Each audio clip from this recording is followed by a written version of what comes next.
Today, I want to talk about fixation. And if we're going to get stuck on the path and lack movement, and not movement towards anything, but let's say if we're feeling a block, like it's almost like a contraction, let's call it. It's usually because we're fixating on something in the path.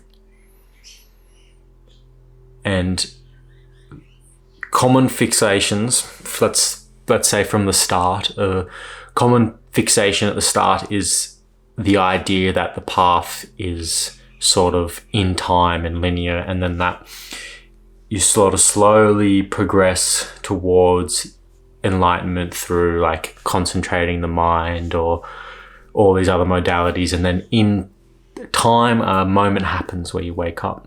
And that's fixation in the progressive path. But if you're watching non-duality, you've probably let go of that fixation, and there's if not a seeing and intellectual understanding that this is awakening, but there's blocks to experiencing the inherent truth that is already present. It's not something that happens in time. It's something that's ever present. There's just a veil that needs to be released. And then it's things, if we look at fixations, they tend to you tend to bounce from fixation to fixation, because initially you get fixated on that because it brings whatever we get fixated on, it usually brings initial relief. When we don't know about spirituality and we find a path, and then there's someone sit there and tells you follow this and you'll wake up, it's a relief. Oh yes, and then we get fixated on this thing because we felt good at the start, and it's going to promise us to feel good. Then usually we come in contact, maybe we wake up a little bit, or we have a glimpse and we see that everything's already here. And then we can get fixated in the absolute, that there's nothing that needs to be done. I don't need to inquire. I don't need to progress on the path.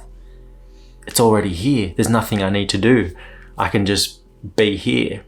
It's so simple. And from an absolute perspective, that's true, but it's also a fixation because sometimes inquiry is necessary. And what usually happens is fixating on the absolute, suffering is still there. We still suffer, we still argue without, not that arguing is bad, but we still have a lot of resistance to life. We still get mad when someone cuts us off, even though everything's absolute. We still are triggered emotionally. So usually we get fixated in the absolute, and then we find out, and it's the same. We hear about the absolute, we find relief initially, maybe we have some insight, but then suffering arises. And the key point is the suffering is always our teacher. If there's resistance, I wouldn't say resistance, there's a sign, there's usually something we're not seeing. If there's a perpetual resistance that's not being looked at, there's usually something. If there's feeling like there's something wrong, there usually is. There usually is. If we feel like something's off, like this isn't complete. And then usually we figure out that, I need to look at the emotional landscape, the psychological, somatic inquiry landscape, because I'm actually bypassing this through fixating on an absolute perspective. And the sort of absolute perspective, it can be very, not heady, but above the body. It's, if we were to use chakras as an example, I don't understand it much about chakras, but there's the sort of top one. It's like an absolute. It's just like that's open, but all these can be closed up, just as like a metaphor. Like we can still have a closed heart, sort of troubles when it comes to psychological issues. It's just that there's just this underlying absolute understanding. And then we move into the emotional, somatic world where, that initially brings relief as well. We go, oh wow, like there's all this unworthiness and all these wounds and all these memories from childhood, and turns out, I felt rejected, and all these sort of things start to come up, and that brings a lot of relief because we're healing the psychology. But that's another fixation. We can get stuck in the world of our story and healing just as much as we can get stuck in the absolute.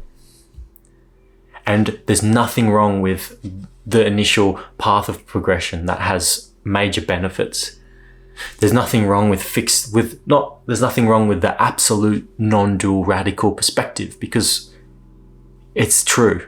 It's not telling you lies. It's just they're not embodied yet. So they cause suffering because they're being used to repress, because it's just nature of identity to repress.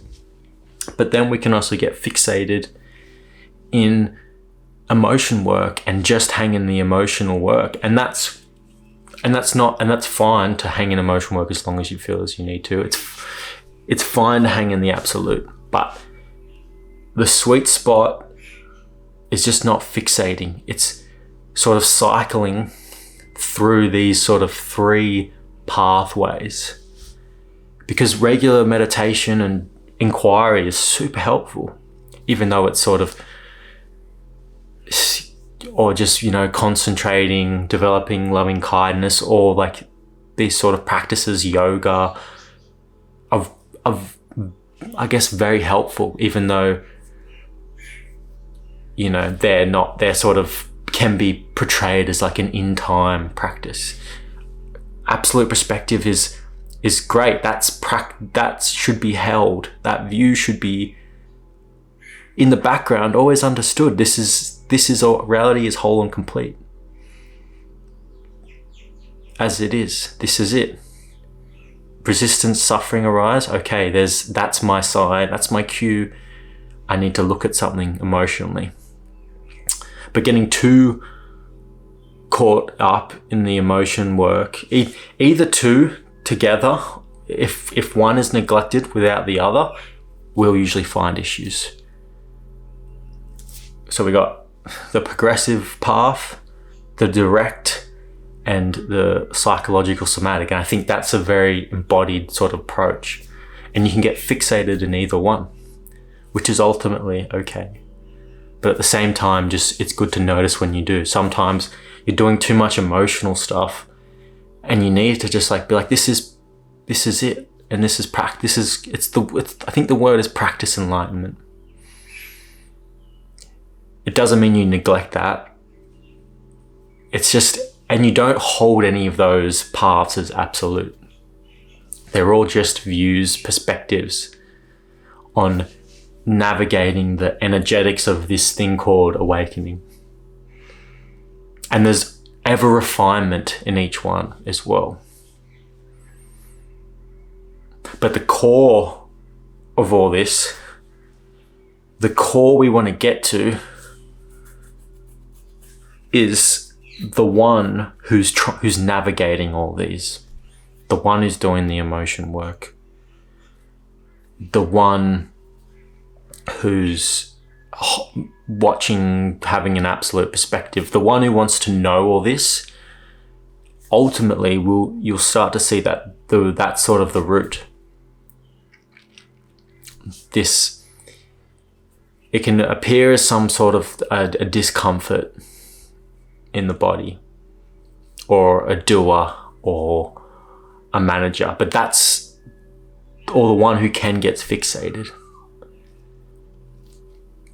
And it's hard to point to, because each path, the absolute perspective, the progressive path is sort of, we can remove layers of self through concentration, through just understanding, witnessing the mind, seeing how it works, moving energy through the body, through yoga.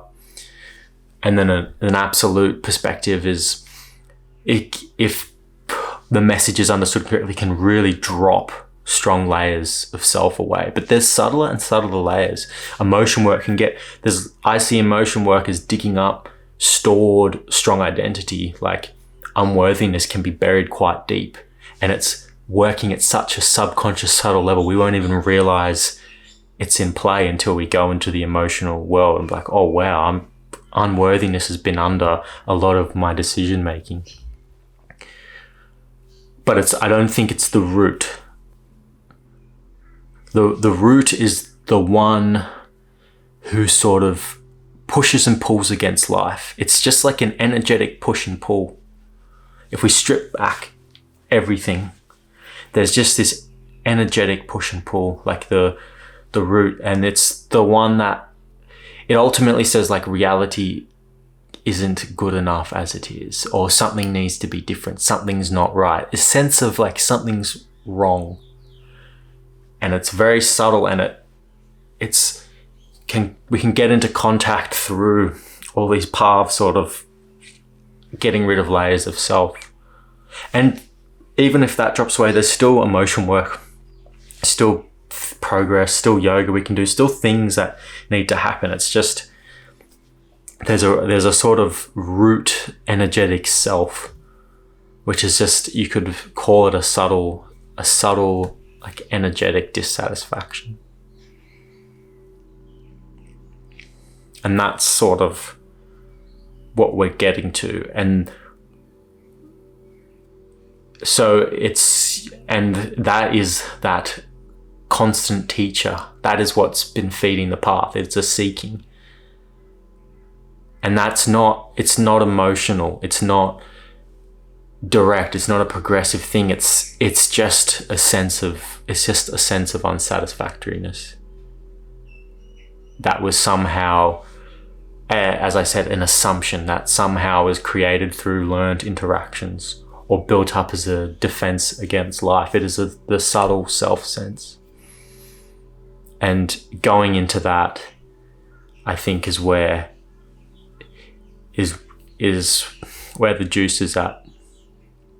But we can't go there if we're fixated in anything. Because if everything's already whole and complete, there can be a denial of that. If we're just healing emotion, the emotional landscape, so much is there. You spend a lifetime healing. I'm all for it as well. I don't say it's bad. I think it's good to spend a lifetime healing your psychology. The progressive path of just following your breath, immensely helpful just for the body. Doing yoga, that stuff for the body, it's great.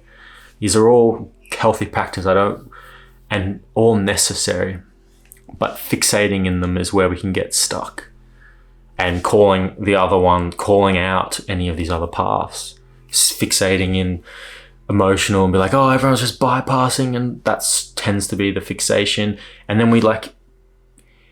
then ones in the absolute will be like, oh, like that emotions, that's just stories. And then the progressive is like, yeah, it's not that easy, it's not that direct. Like this, it takes, years and years. They all have their own sort of thing. So I guess the way we can look at it is, what are you saying? Are you saying emotions are just stories? You probably need to go do some emotion work. If you're saying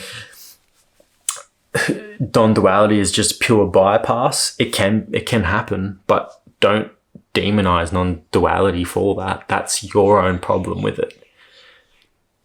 It's ultimately on the money. It's not all repression. It's just, unfortunately, that's what happened. It was used as a repression. But your key is suffering. If there's a subtle energetic dissatisfaction, there's a fixation, there's somewhere where you're getting stuck at, and something you need to, a view that you're holding, which is holding you back. Anyways, thank you guys for watching, and I'll see you guys on the next one.